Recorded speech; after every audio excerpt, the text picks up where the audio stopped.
Failures देखिए ज़िंदगी में आते हैं। मैं खुद भी पीएमटी के फर्स्ट अटेम्प्ट में फेल हुआ। फेलियर्स ऐसा कोई व्यक्ति नहीं है जिसकी लाइफ में फेलियर्स ना आए। सर नीट या आईएएस बच्चों को किस तरीके से दोनों मैनेज करते हैं? जितने भी बड़े टॉप एग्जाम होते हैं उसमें सबसे बड़ी समस्या फेस करता है हिंदी मीडियम वाला बच्चा। सर बैकलॉग से किस प्रकार से वो मैनेज करना चाहिए, किसे डील कर सकते हैं? पेरेंट्स को मेरा ये मैसेज है कि बच्चे यहाँ आए हैं कोटा में।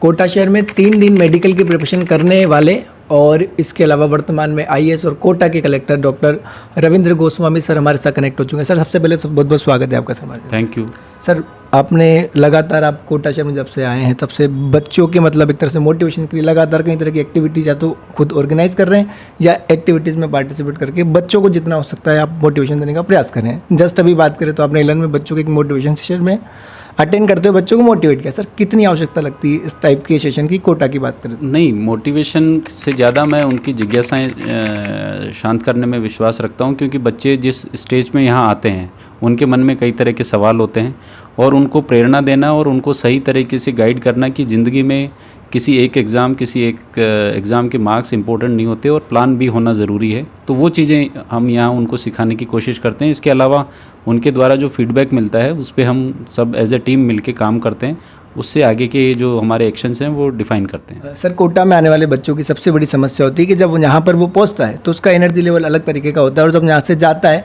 तो सर कहीं ना कहीं मेजॉरिटी की बात करें तो वो कॉन्फिडेंस लेवल काफ़ी कम। सर कैसे मैनेज करना चाहिए इस लेवल को? नहीं, वो जब जहाँ से आते हैं उन्होंने उतनी दुनिया उस टाइम नहीं देखी होती। तो कोटा तो महासागर है, यहाँ पे तैयारी करने वाले आते हैं, तो यही उनको समझाया जाता है कि दूसरों से कंपटीशन ना करके खुद से कंपटीशन करें कि मैं कल क्या कर सकता था और मैंने क्या किया और आज मैं क्या कर सकता हूँ और क्या किया। तो उस पर जब कोई बच्चा तैयारी करना शुरू करता है तो फिर उसको इन सब चीज़ों से ज़्यादा फ़र्क नहीं पड़ता। सर कोटा में देखा जाए तो वैसे कई तरह के टॉपर्स में निकलते हैं और एक से बढ़कर एक रिजल्ट यहाँ पर आता है, लेकिन फिर भी बच्चा एक तरह से फेलियर के स्ट्रेस से काफ़ी मतलब परेशान रहता है। तो हाउ टू डील सर? नहीं, फेलियर्स देखिए ज़िंदगी में आते हैं। मैं खुद भी पीएमटी के फर्स्ट अटेम्प्ट में फेल हुआ। फेलियर्स ऐसा कोई व्यक्ति नहीं है जिसकी लाइफ में फेलियर्स ना आए। तो उसको डील करने का सबसे अच्छा तरीका है कि फेलियर्स जिस वजह से आए हैं उनको सेल्फ एनालाइज करें और उनके ऊपर मेहनत करके उसको इम्प्रूव करें।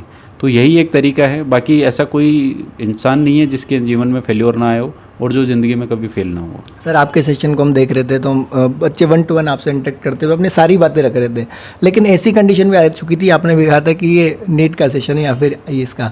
तो सर नीट या आईएएस बच्चों को किस तरीके से दोनों मैनेज करना? दोनों ही चीज़ मैनेज हो जाती है। मैं उनको ये समझा रहा था कि अभी आप नीट के लिए आए हो तो पहले इमीडिएट गोल आपका नीट होना चाहिए, उसके बाद में सोचिए, वो तो बहुत आगे की बात है। मैं उनको यही समझा रहा था कि आप जो इमीडिएट गोल है उसके ऊपर थोड़ा ज़्यादा फोकस करें। बाकी तो जैसे जीवन में आगे चलेंगे, कई नीट करके भी यूपीएससी करेंगे, कई नीट बिना किए भी यूपीएससी करते हैं। यूपीएससी तो एक अलग डोमेन है। सर जेईई और नीट के लिए बच्चा बात करें तो कोटा शहर में आता है और दूसरी समस्या की बात करें बड़ी तो वो है उसका बैकलॉग।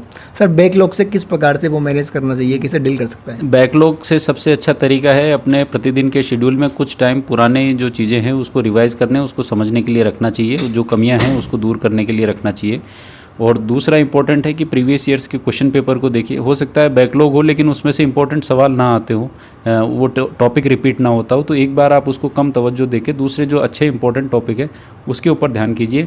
ये कुछ एक तरीके हैं जिससे इसको किया जा सकता है। सर लास्ट क्वेश्चन पूछना चाहूँगा, जितने भी बड़े टॉप एग्जाम होते हैं उसमें सबसे बड़ी समस्या फेस करता है हिंदी मीडियम वाला बच्चा। कोटा के लिहाज से बात करें तो जेईई और नीट में हिंदी मीडियम वाले बच्चों को किस प्रकार से मतलब टाइम मैनेजमेंट और स्टडी करनी चाहिए? मेरे ख्याल से ये जो एग्ज़ाम है इसमें तो मीडियम का बहुत ज़्यादा, क्योंकि मीडियम का फ़र्क तब पड़ता है जब आप सब्जेक्टिव लिखते हो। तो इन एग्ज़ाम में तो आपको क्वेश्चन को समझना है, उतना सा तो बेसिक मुझे लगता है कि किसी स्टूडेंट को बहुत ज़्यादा समस्या नहीं आती है। फिर भी मैं ये कहना चाहूँगा कि अगर किसी को लगता है कि वो इंग्लिश में थोड़ा बहुत है तो वो थोड़ा आजकल ऑनलाइन भी आते हैं और वो उसको करके बेसिक तो जितनी जानकारी होनी चाहिए वो इन एग्ज़ाम के लिए वो गैदर कर सकता है, उसमें समस्या नहीं। लास्ट क्वेश्चन सर, पेरेंट्स को क्या मैसेज देना? पेरेंट्स को मेरा ये मैसेज है कि बच्चे यहाँ आए हैं कोटा में कोचिंग करने, वो अपना पूरा प्रयास भी करते हैं। जैसे आज भी आपने देखा सेशन में बच्चे पूछते हैं कि मेरे माता पिता क्या सोचें। उनसे ये उम्मीद है, उनसे ये अपेक्षा है बच्चों को, अपने बच्चों को समझाएं कि मेहनत करना आपके हाथ में है, फल जो भी आएगा उसको पेरेंट्स भी स्वीकार करें और बच्चे भी स्वीकार करें। अगर किसी को लगता है कि उसका होना चाहिए था, नहीं हुआ, तो वो दोबारा अटैम्प्ट दे। किसी को लगता है कि नहीं मैं इस फील्ड के नहीं बनाऊँ, तो पेरेंट्स को चाहिए कि उस बच्चे को इतनी छूट प्रदान करें कि वो अपना मनपसंद फील्ड चुन के उस पर मनपसंद तरीके से काम कर सके। ओके, तो ये थे हमारे साथ Kota collector doctor Ravindra Goswami sir, जिन्होंने बच्चों के सेशन मतलब एक तरह से बच्चों के लिए लगातार कोटा में 1-to-1 सेशन ऑर्गेनाइज कर रहे हैं, उनमें पार्टिसिपेट करें ताकि बच्चे एक तरह से कोटा जर्नी को आसानी से एंजॉय करते हुए, सफलता हासिल करते हुए यहाँ से कुछ ना कुछ सीख के जाए। कैमरामैन वैभव गुप्ता के साथ में विष्णु राठौर, कोटा जानकारी।